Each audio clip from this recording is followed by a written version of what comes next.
Reading with your kids. Hola, niho, konnichiwa, assalamu alaikum, shalom, mahaba, ciao, bonjour, namaste, jumbo, bienvenidos. Hey, my name is Jedley. Welcome to Reading with Your Kids. We're coming to you from the beautiful, wonderful, historical neighborhood of Reedville, located in the southwest corner of Boston, Massachusetts. We're so very delighted and absolutely honored that you are joining us in our mission to help all families grow closer through reading. We do that by sharing fun, thoughtful, and thought-provoking conversations with fascinating people who just happen to be writing books for kids of all ages. You can join us in our mission by telling all of your family and friends about the show and letting them know that they can hear us on the WREB AM/FM 24/7 radio network. And they can find us on the iHeartRadio app, on Spotify, Apple Podcasts, Good Pods, Amazon Music, Podcast Addict, Audible, CastBox, Player FM. Wherever you find your favorite shows, you can find Reading with Your Kids. Really fun show lined up for you today. First up, Scott Rothman and Zachariah Ohora are here to celebrate Kittybunkport. And later in the show, Helen Dunlap Newton will be here to celebrate Careful What You Hear, her new middle grade novel. Do you want to save money on your next flight? Then pick up the phone and call. That's right, call. Because the best prices are not online. They're with SmartFares. See, SmartFares has special deals with the airlines. When they have unsold seats, they use SmartFares to fill them. So you get airline tickets at crazy low prices. They have access to great prices and discounts at over 500 different airlines. Plus 300,000 hotels and rental car companies. Their prices are too low to publish online. With the extra money you'll save, you can book another trip or treat yourself to dinner or shopping. So stop searching all of those travel sites to find the lowest price on your next flight. Let one of our SmartFares expert travel agents find the best price for you. Call SmartFares today and get ready to see the world with a fat wallet. 855-325-1823. 855-325-1823. That's 855-325-1823. We are getting ready to celebrate another great picture book from a regular here on Reading with Your Kids. First, the author of Kittybunkport. Please welcome back to the show, Scott Rothman. Hey, Scott, how are you? Hi, Jed. Nice to be here again. So long that we haven't spoken. I know. We really need to catch up. There you go. And joining us from Philadelphia is the illustrator, Zachariah Ohora. Zachariah, how are you? I'm doing well. Glad to be here. Thanks for having me. Yeah, you're very, very welcome. Scott, Kittybunkport, was that inspired by a particular town north of me here in Boston? Yes, I forgot you're a New Englander. Very much so. Yeah, it was born out of my family and I were doing a very special vacation. I think it was like a just coming out of COVID kind of vacation to Kittybunkport, Maine. Sorry, I do that all the time. Kittybunkport, Maine. I think after this book comes out, they should officially change the name. Kittybunkport, so much easier and easier to spell. But yes, we were in Kittybunkport, Maine, and my son Maxwell, who was like 7 or 8 at the time, said, "Dad, they should call this place Kittybunkport." And that's what I call it anyway. It sounds like Kittybunkport. And that was all I needed to get.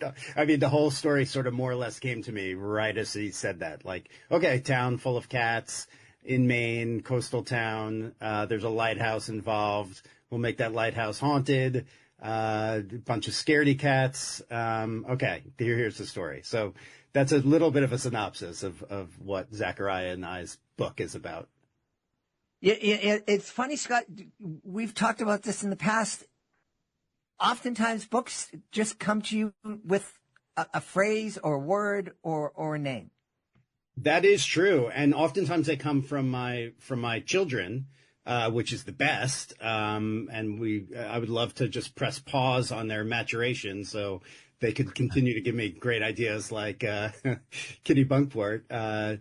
But Yeah, sometimes they come and I can see them very quickly, and sometimes it's a struggle and I never get there. But oftentimes the ones that get published are the ones that just kind of happen like that, that they come out fully fleshed. Yeah. Well, Zach, what was your reaction when you first read the manuscript? I loved it right away. I mean, I think it, the title alone sells itself, and then reading it, like tonally what Scott did, was right in line with the kind of humor that I like to illustrate. And,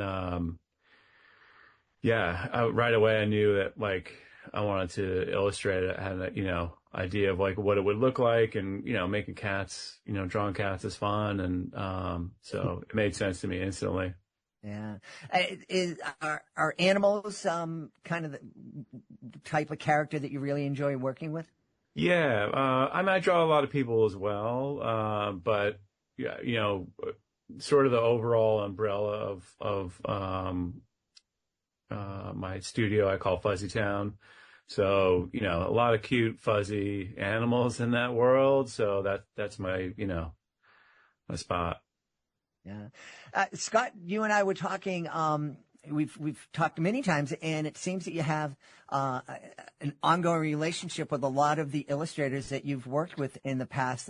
I believe this is the first time that you and Zach are meeting. Isn't that crazy? We met 2 minutes before you hit record. It's very funny because like I do have questions for Zachariah. Like, number one, do you go by Zach or Zachariah? I go by Zach. Yeah, okay. It's just easier. All right, and we're old pals, right? It's Zach. Yeah, Zach exactly. But I was going to ask you, do you have cats? I have 2 cats. Okay. Yeah. That seems to be essential. I thought it would always be a cat lover of some kind who illustrated this book. I had 2 cats as a kid. I don't have cats now, but I had 2 cats, Gumdrop and Snowflake, that I named, 2 Siamese cats. But Jed, I cannot for the life of me remember the question you asked me. But if I hear it again, I'm sure I can give a very meandering answer to it. I'm not sure I had a specific question, but you brought up your cats. I'm pretty much a dog person, but there was a time in my life where I had a couple of cats named Molly Hatchet and Jay Giles.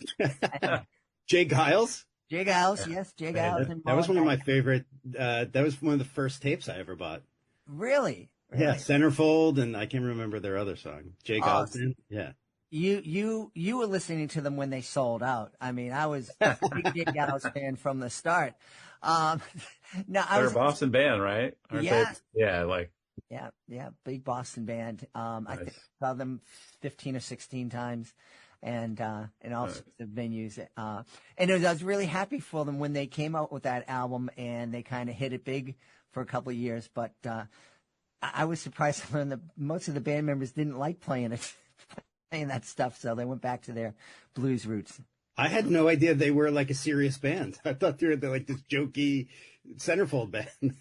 I think that's why they didn't like playing that music, because they were old school blues band and a lot of fun. And we're not talking about a picture book now, so we have to yeah. Sorry. Yeah. I was asking. I think I was asking. You seem to have had a relationship with most of the other illustrators that you worked with recently. Was it different handing this manuscript over to Zach, who you hadn't met? Yeah, a little bit. I mean, I always think it's kind of crazy that illustrators and authors don't talk, or that there's no step. I sort of understand it a little, which is to say I really don't. But I could see the opportunity, I guess, for that kind of relationship to go south, which I imagine is the reason why they have those kind of guardrails in place.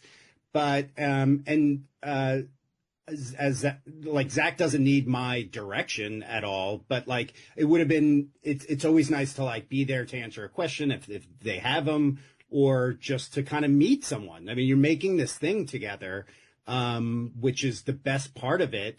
And it's not necessarily like it's not like a collab. It's like a wordless collaboration, like a spiritual collaboration. But then at the end, at least, like when the first sketches are done, it'd be nice to have some opportunity to be like, great job. And I can't remember, Zach, if I reached out and said something along those lines, but yeah, I think you did. Yeah. which one thing we have going for us that you didn't have like 20 years ago is like now you can directly contact the person, even if the editor doesn't give you their, phone number, I guess, their answering machine number, their fax number. Exactly.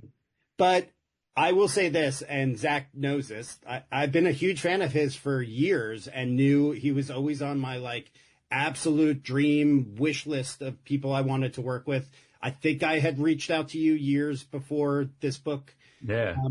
I remember that. Something kind of similar. So I just knew, even though we didn't know each other and didn't have a relationship, and we don't have the like amazing relationship that we now have. Thank you to you, Jed, for providing a safe space for that to develop. A lot can happen in 10 minutes. I did know spiritually and most importantly, like humor wise, that we would probably get along very well. Yeah, I that came through to me on the manuscript right away too. Like it was like instantly like, oh yeah, I want to do this. Yeah. Did it take a long time for you to kind of, Zach, to be able to express somebody's humor through the visual arts? What do you mean? Specifically this project or just in general? In general. In general? No, I mean, the development of like what I do has always been infused with humor, where it was just, you sense that being a little kid, you're like, you just want to draw something that like, if it cracks you up and then you can crack somebody else up in your class, like you're winning, and so there was kind of always that in my work. And I always picture books, they go through weird phases of things that are popular and thematically, and I've definitely been around long enough where I've seen that like humor always comes back around, but there's like long periods of time where people want a 40-page Hallmark card or whatever it is, and it makes me tired. I just want like, you can have something that's like totally sweet and heartfelt, and I think this book is that, but it's also super funny. And like that's what I would want. Those are the books I liked as a kid. Like that's what I want to see when I read a book as a parent to a kid too. Yeah. Zach, I've noticed doing this show for 8 years now and 2,200 episodes. I've noticed there've been trends, and we'll get a period where all the books are about, a lot of books are about this subject or that subject. And is the same true in terms of artwork? Do publishers want to kind of use specific styles in that trendy kind of way? Yeah, I think that happens. And I think, it's just probably like a natural tendency, like definitely, when people like John Klassen came on the scene, and I'm a fan of his as well, it was like, oh, this is just really beautiful and amazing. And then you see like a bunch of people kind of ripping them off. And, I'm always, I don't post this or anything, but like, I'm always a little disappointed if I see people who I like hire the person that is the ripoff, where I'm like, oh, and especially if it's good enough where you're like, oh, did John do this book or whatever? Then you look, you're like, oh no, I don't know who that guy is. But, so I think that happens, and it's only natural that it's like, if it's sort of like some hot, refreshing new style that everyone loves and it's good, that there's going to be a few imitators out there, and that it's going to, you're going to see more of it for a bit. Fortunately, it also seems like people like what they like, and, I only have one style. It doesn't change. There's certain people that might have the ability to work different ways. So what I do, like, I'm always trying to make it better, but, it's essentially recognizably always the same. And it's kind of, aside from whatever trend is going on or whatever, but it does happen. Yeah. I'm curious. We were talking about you being a big music fan and having, 400 or so albums. Kids 4,000, but yeah. 4,000. Yeah. What kids know about vinyl these days. Do you listen to music as you're creating, and do you listen to different styles? It's like, I think a little heavy metal will help me with this project right now, or a little jazz will help me with that. Yeah, all the time. I might have two, you can't see it right now, but like right within arm's reach, I have two turntables here, and I'm surrounded by records. And, when I'm illustrating, I'm drawing, I listen to a lot of music. If I'm trying to write, I need silence. I need to do something else. Like I don't know how Scott works, but often I need to walk. Like that's the best time to walk my dog in the woods and try to, or take a shower or anything else, but sit around and try to make words happen. And, obviously there gets to a point where you're like, okay, I gotta type these words, but for illustrating and painting or whatever, I'm always listening to music pretty much all the time. Podcasts too, but mainly music, and mainly instrumental music most of the time. Okay. Do you remember what type of music you were playing when you were creating Kittybunkport? Other than the Jay Giles band? Yeah, early Jay Giles. Yeah. Exactly. Trying to think. I don't remember, but a lot of what I listen to tends to be sort of like late 60s, but mostly the 70s and into the early 80s. And it's stuff from that time period all over the world. So it's probably in that zone. All right.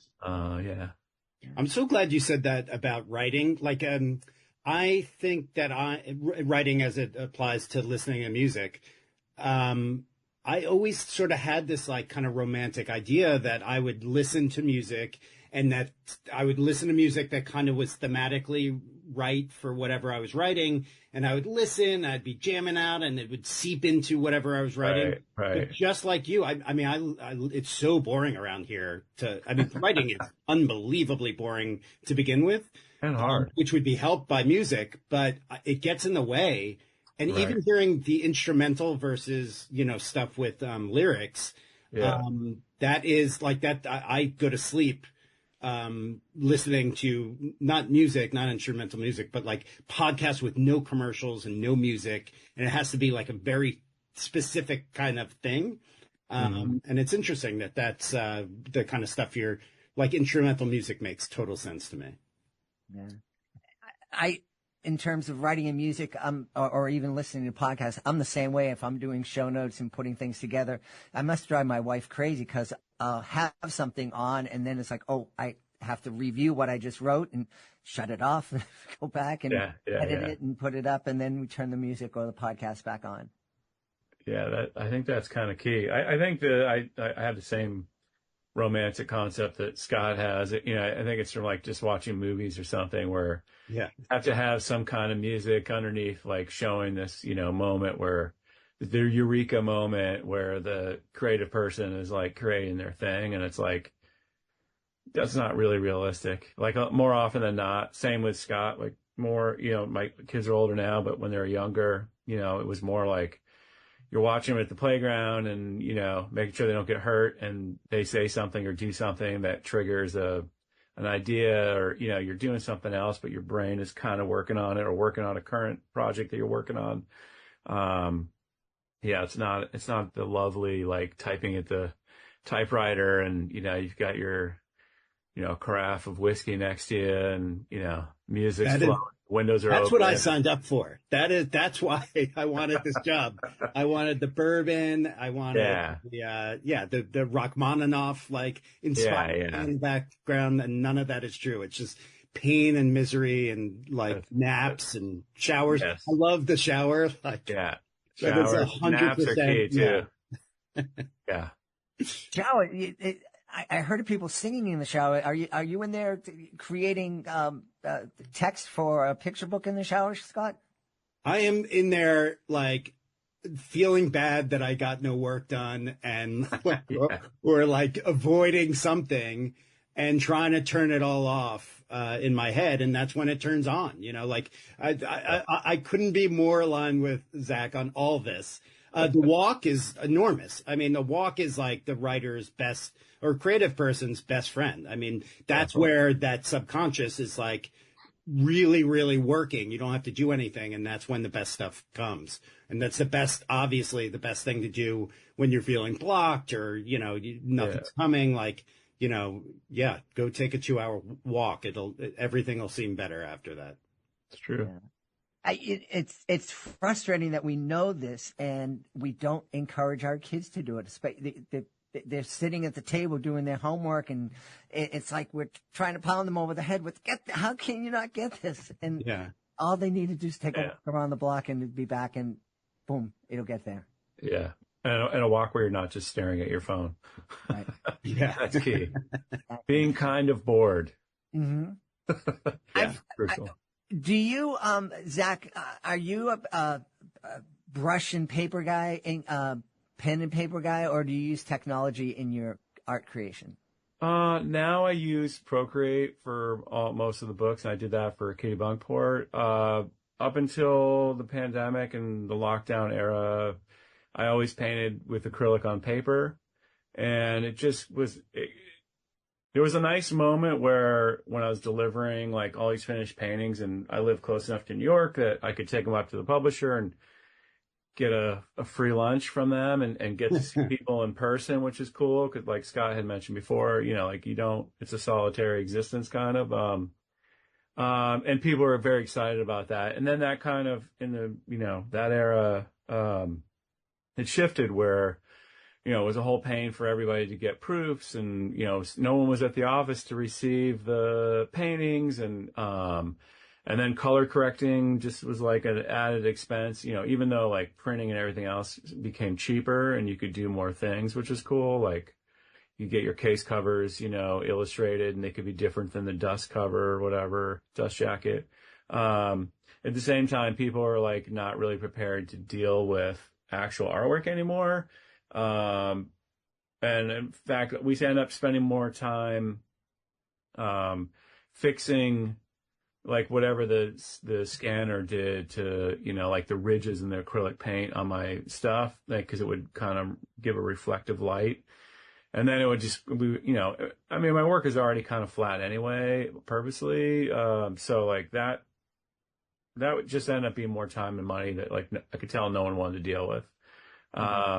So like, actually a mutual friend of ours, Bob Shea, was just like, you should try Procreate. It's really intuitive. And that seemed like the first time where I didn't want to commit to like a, like a big Syntec tablet, and it's like $2,000, and then you got to learn all these programs and blah, blah, blah. And it's like, it's pretty intuitive, and it feels pretty good. And my artwork, I think, looks essentially the same, and there's no color correcting that needs to be done, and I could just send off the files.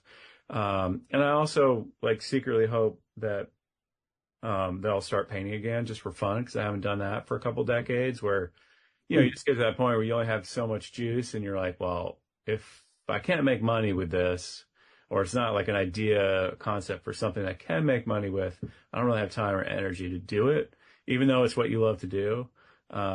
So I kind of pivoted pretty recently in the last 5 years, where I realized, all right, maybe I can save painting for like true, listening to music and being inspired, and just do fun stuff. And maybe something will come out of that could be a book or something, or have commercial potential, but it doesn't have to. It could just be like pure, creative expression and enjoyment, and, and everyone wins, because it's less of a pain in the butt if I just send in files. Scott, are there any technical toys that you use when you're creating your work? Zero. It starts on a yellow legal pad, so it's pretty low tech, lo-fi, and ends on like Microsoft Word, which I don't think anyone really uses anymore. It's all pretty. Yeah, there's not much to it, which is kind of incredible that these like 4 or 5 page Microsoft Word documents of 400 words turn into these beautiful books, like that's the magic of it all. That's what I sent to Zach, and then he creates this. I'm holding up a book for the listeners. Nice. Like he creates this like actual thing that's gorgeous on every page, and it's incredible. Yeah. Zach, this is the first time you and I have spoken. Do you ever take time to kind of sit down and think about all the joy and fun times that families have had because of your work? No, never. I'm too busy. Like, what can I make next to pay my mortgage? Honestly, that's where school visits are really great for that, because you get to see, like Scott was saying, where it's just a pen and pencil, or a paper pencil. And same thing, like even though I use Procreate, often I still sketch with a pencil and just, scrap paper from my printer or whatever. You forget that like all of that is technology, and books are technology, and it's a great tech, and kids are still excited about them. And then when you see actual kids in real life, and like maybe their parents come or whatever it is, and they tell you how excited they are, or what book that they love, or you get a book to sign that's like well loved, that's a great moment, so like those are great for not only for supplemental income, but just to remind you that it does do that, because you can kind of lose track of that because you're just some guy and you're in a room in your house or whatever. And it's what got you into it, like, because you had those experiences yourself with books as a kid. Yeah. And Scott, I think it's been a while since I asked you. Do you think about it? Are you able to hear the giggles in your head of that you've created with your books? I mean, I love the question, and I feel like I echo everything Zach is saying. I don't think about any of that at all. Like, I'm trying to make myself laugh when I'm like writing it, and I know like I'm a child, like that's where my sensibilities are, unfortunately, for my wife and children and my mortgage. But, it's very important to me, and always has been, to hold on to that. That's like my superpower, that I could look like this old bald man, but, I'm still like 8-year-old sense of humor. And that's like what if I bring anything to the table, that's it.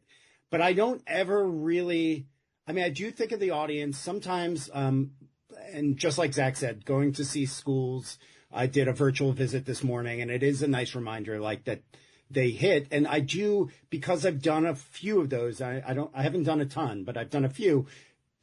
As I'm writing, I'm like, oh, this word choice will hit, a kid's ear.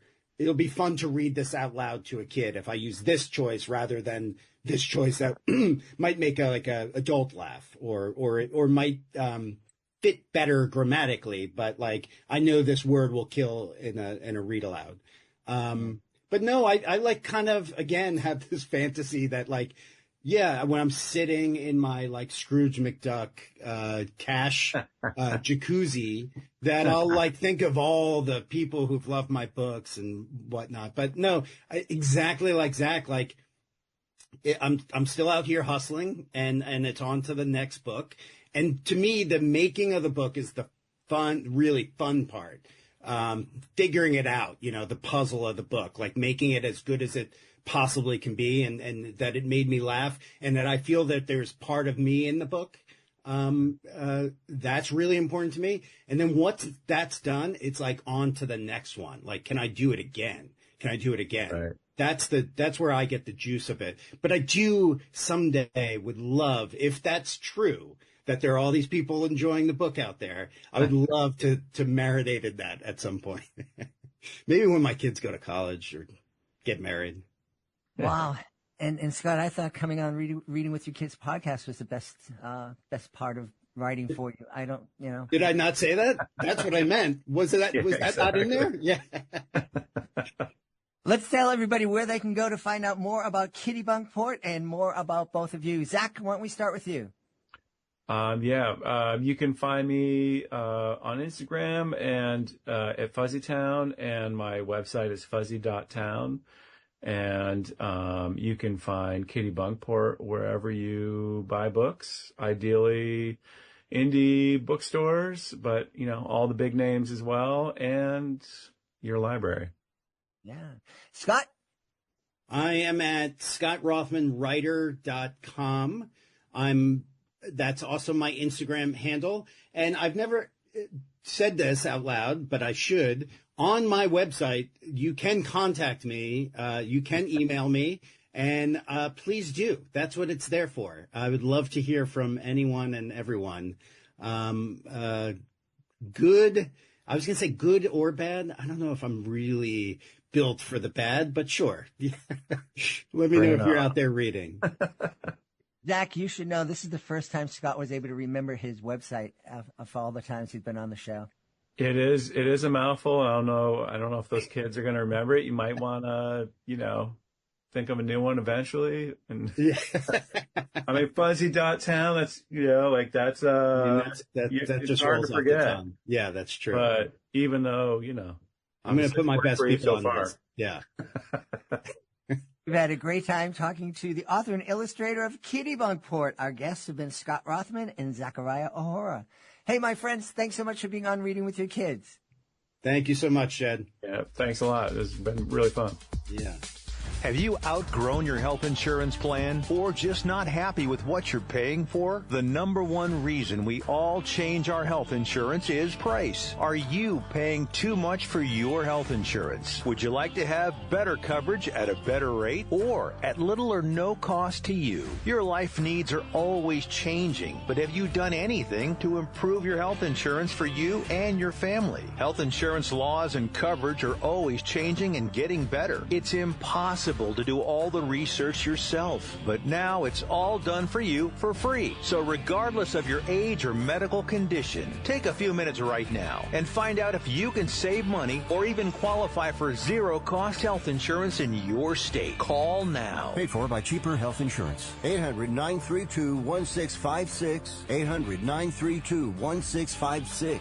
800-932-1656. That's 800-932-1656.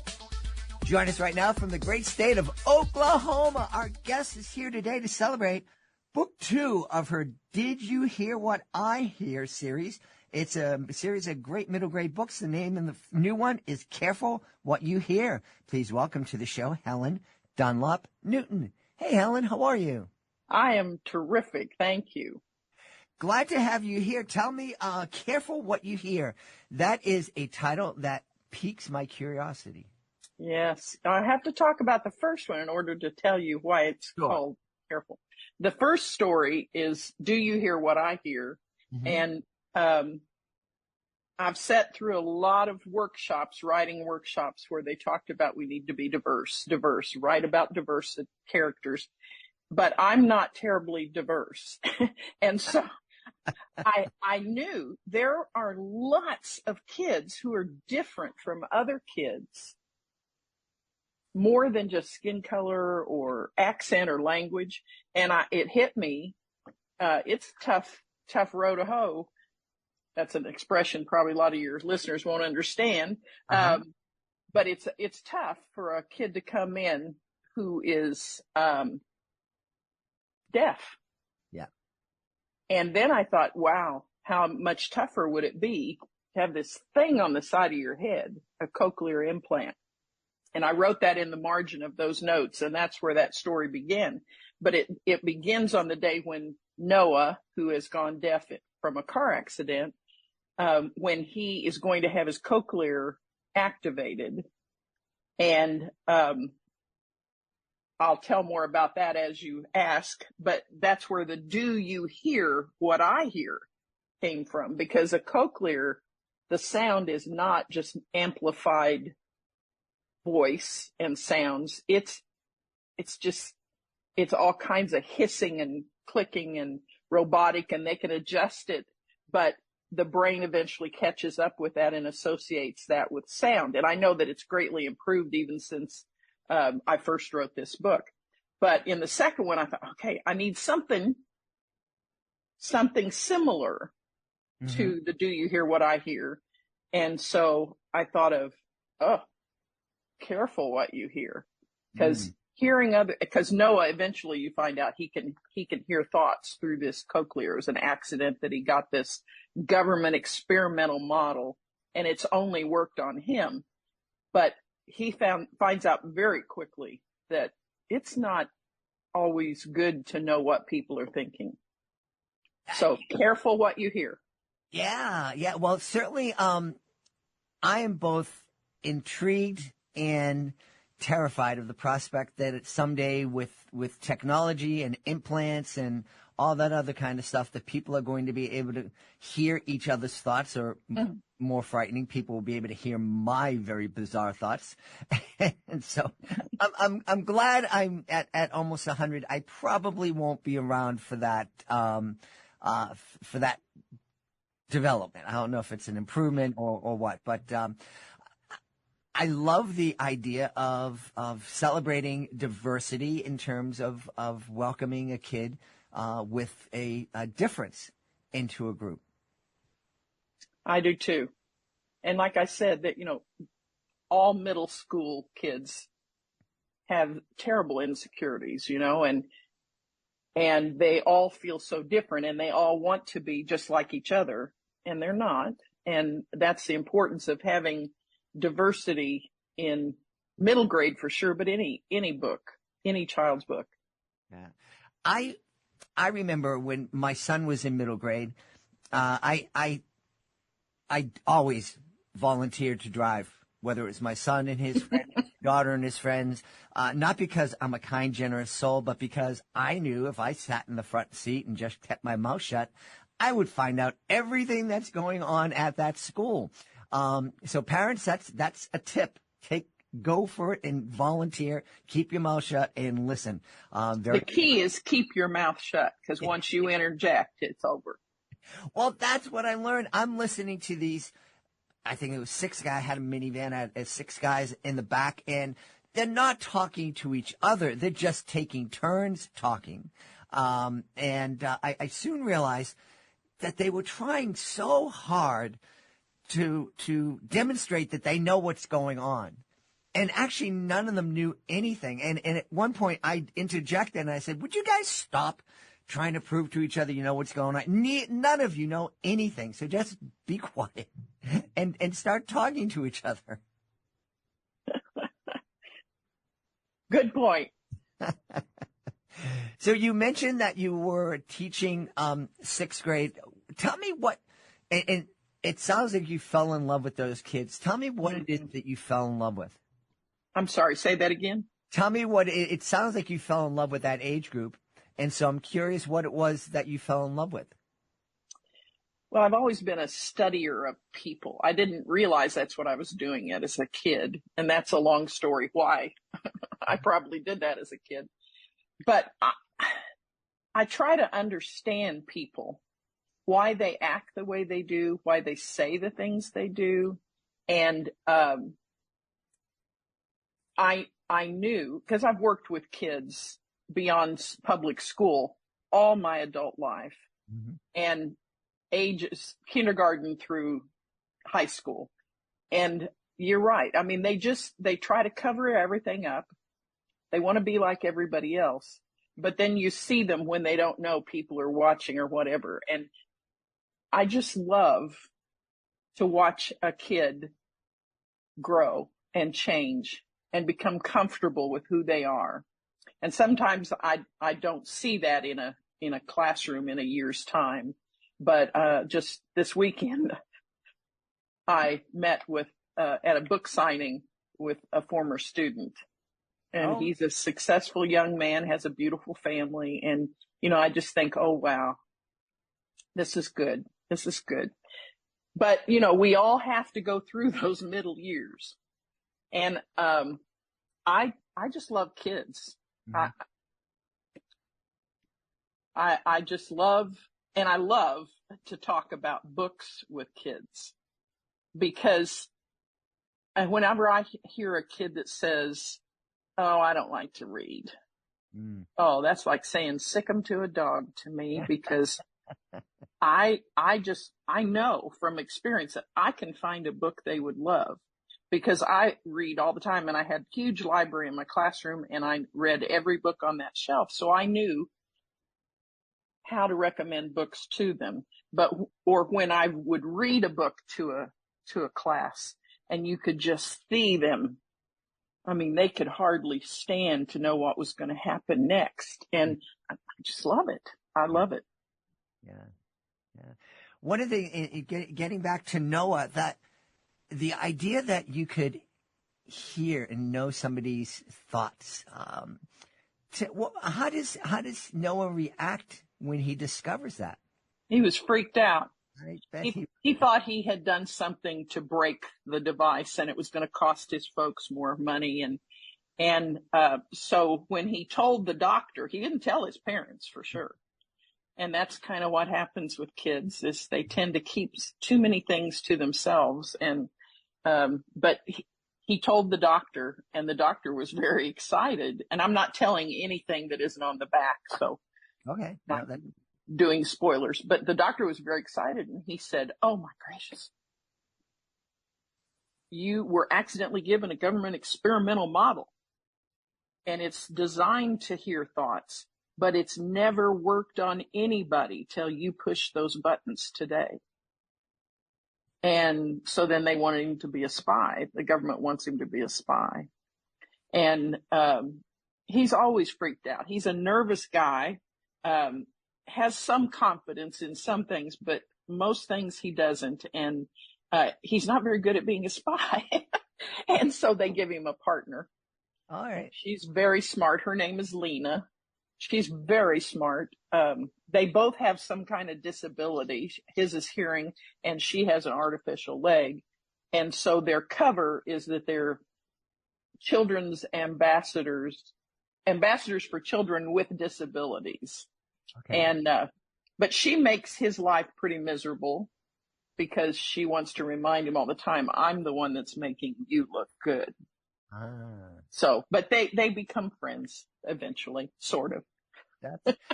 It's really interesting. Talk about coincidence. I just started listening to a podcast with an scientist engineer who worked with the government, the CIA and defense, on remote viewing experiments and kind of psychic kind of stuff. And I can't tell you everything about it, but it's this is a field that's not just from the imagination of a writer. That's right. And I do a lot of research with any of my fiction books. A lot of it is real and some of it's made up, but I researched that they are doing studies in the brain and the ability to hear thoughts. Like you said, I don't think they've had tremendous success, but they're doing something. I mean, most science fiction in the past, a lot of it's come to be. Mm-hmm. And so if we can think it, it might be possible. Yeah. It's interesting. I'm seem to be going through a time of book reading and listening where what I'm listening to and what I'm reading is exploring lots of different ideas. One of the ideas that was kind of explored in a book was the idea that ideas are floating out there and that they don't come necessarily from our imagination. We're just open to that idea and it lands on us, and it's our job to bring that idea into life, into being. Mm-hmm. I'm butchering the thought, but it's okay. I'm going to let you keep talking. I think for some reason the TV that my husband turned down came up, and I want to turn it down, so that's not a problem. I'm still here. Okay. Well, Helen is going over to turn down her husband's television, and hopefully she doesn't scold him too much. I don't like to I'm here. Get reprimanded by sixth grade teachers. I know I didn't like that, but Helen is back.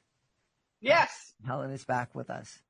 I apologize. It's his iPad that's There we go. Look Okay. and we're talking about technology, and technology interrupted us. Maybe Yes, it did. I apologize. We're We getting thought we had everything covered. Well, it freaks me out anytime, I'm thinking about something and then I go online and it seems like I'm bombarded with ads for things that I was just thinking about. And I'm like, oh, that's creepy, isn't it? How does that happen? So, anyway, you're saying you're doing a lot of research and you're talking to us about book 1 and that people with cochlear hearing aids or devices, they don't hear the same way that we do. Were you able to hear what a person wearing a cochlear implant hears? Yes, it's amazing what's on YouTube. Okay. You can just ask, what do the sounds from a cochlear implant sound like? And there are so many videos about that. It's very interesting. And then I interviewed 2 different people who had cochlears and was able to ask them lots of questions. And one of those people eventually gave me his old cochlear so I could show it to kids, which was interesting. Yeah. What amazing technology. We've had parents who have kids with cochlear implants who've written books. And one of the interesting stories that they shared with me is that very oftentimes the kids will choose to shut off their device because they don't want to hear from anybody. Yes. And Noah does that often in the story. Yeah. Because I thought, you, as a writer, you put yourself in their shoes. Right. What would I do in this situation? And that's what I would do when I couldn't take in anymore. I would just shut it off if it were me. Yeah. But he's glad that he can turn it back on. Yeah. School is interesting when he can hear thoughts. It's very interesting. I bet. Yeah. Yeah. And in the new book, the second in that series, quite a bit of it takes place at space camp because the kids have done several missions for the government and they decide they feel like they need to be nice to the kids and give them some kind of reward for all this. There are other rewards, but it's not something that a kid would think of as a reward. So they decide they're going to send them to space camp and the kids are just sure that it's a mission. And it's not supposed to be. But Noah overhears something he's not supposed to hear. All right. Careful what you hear. Tell me what's the reaction been to the books from 6th graders that you've run into? They love it. Yeah. Like I said, I have a heart for reluctant readers. Mm-hmm. And that's one of the reasons why my books are not terribly long, because I know what kids do. If they don't like to read, they're going to try to find the shortest one to fit the criteria that the teacher gives them. And I've had so many, especially boy reluctant readers, had so many who I'll say, do you like to read? No. And I said, well, could I just practice telling you about my book? Just because I need the practice. Okay. So I tell them and their eyes are getting bigger and bigger and bigger. And 2 times that I can remember for sure was a boy's. And both of them turned around and said, Grandma or Mom, whoever it was, will you buy this book for me? And the parent or the grandparent are thrilled because they know this kid doesn't like to read. But I had one of my reviewers on this, on a blog tour that they had for the book before it was released. One of them said, she definitely knows the adolescent mind. Mm. And I feel like I do. I mean, from experience. And like I said, I study people. And just this last weekend, there was a young lady that she listened to me tell her about the books, these 2 in the series. And I said, thank you for listening. She goes, thank you. And she didn't say anything. I thought, well, she's not going to get it. And then she went over among the other books and she came back in a little bit. with, well, I'll have to show you. I know the audience can't see it, but this was the original book, and the publishers changed the cover.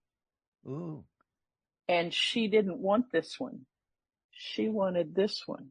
Ah, interesting. And I thought, well, that's interesting. So here I am trying to figure out why. And I don't think she wanted a book with a boy on the front because she was afraid people would make fun of her because she's reading a boy's book. That is fascinating. I could be wrong, but that's what it seemed to me, because that's the reason these books did so well, even in high school, because you can't tell the age group for that book. Right. But the new covers are great, and they're drawing a lot more attention, so that's good. Well, it doesn't shock me because I remember reading Little Women and only reading it in my room. Yes. Not taking that book to school. The Little House books, the same thing. Uh-huh. Boys love those books. All right, yeah. But you can't really hook them on that until they read Farmer Boy. Mm-hmm. And it's funny, in our really sophisticated minds of today, kids are still kids. Well, I was going to ask you about that. I think you said that you've been teaching sixth grade for 30 years. And so you've seen a lot around the world has changed. Certainly the technology that you and I are using to communicate today didn't exist 30 years ago. I think we're still attached to a phone that's on a wall, and we can't go farther than the cord. How, if any, have kids changed in those 30 years? I have these theories. Okay. I have no proof. I don't think kids have really changed. Adolescents have not changed in forever. Mm-hmm. They still have the same issues that we've been talking about as a part of their growing up. I think what has changed is technology and parenting. Well, parenting has certainly changed. What kind of observations have you seen in terms of parenting? So many don't want their children to ever have any kinds of failures at all. They only want success. And of course, we want our kids to succeed, but not always coming in first, not always winning the game, not always getting the top reward. Someone saying, no, I'm sorry, we can't put you in that part in the play. Those are all things that help all of us as we were growing up to learn how to deal with disappointment and how to set goals and have a backup plan, all those things. Yep. Everybody can't always win. Right. Yeah. And I don't blame parents for this. I think it's just been a part of the change in our society too. And again, with technology, oh my gracious, that's tough. Yeah. It's really tough for kids now with the technology. Sure. Yeah. And then you can imagine if we could ever let them hear thoughts. Yeah. Well, we should tell everybody where they can go, because they can't read up, the listeners can't read our thoughts, where they can go to find out more about Careful What You Hear and more about you. Well, I have a website. It's just my name, Helen Dunlap Newton.com. And I have all my books on there. The first book that I wrote was Night of the Amber Moon. It has nothing to do with these other two. But that one and Do You Hear What I Hear both have book trailers. They're very short, but they're on there. I have some interviews, have listed all the places that I'm aware of that you can buy the book, both walk-in stores and online. I have my events on there. So that's a good place to go, and they can communicate with me through that also.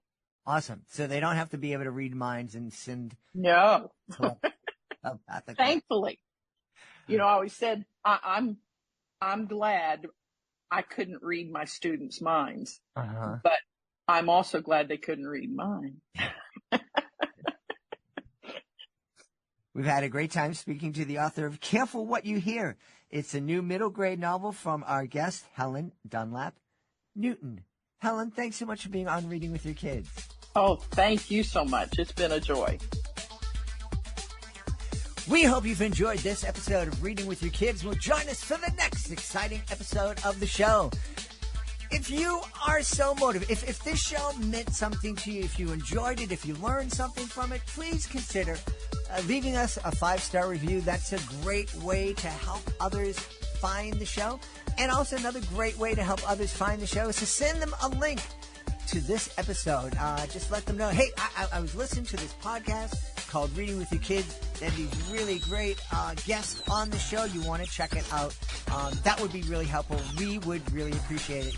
We'd also love for you to connect with us on social media, facebook.com/readingwithyourkids, at Reading With Your Kids on Instagram, and at Jedly Magic on Twitter. We have a couple of new sponsors. We'd really love it if you could support the show by giving those numbers that you heard on the show a call. Want to thank the folks who made today's show so wonderful, starting with our guests, Scott Rothman, Zachariah Ohora. Please be sure to check out their fun picture book, Kittybunkport. And we also want to thank Helen Dunlap Newton.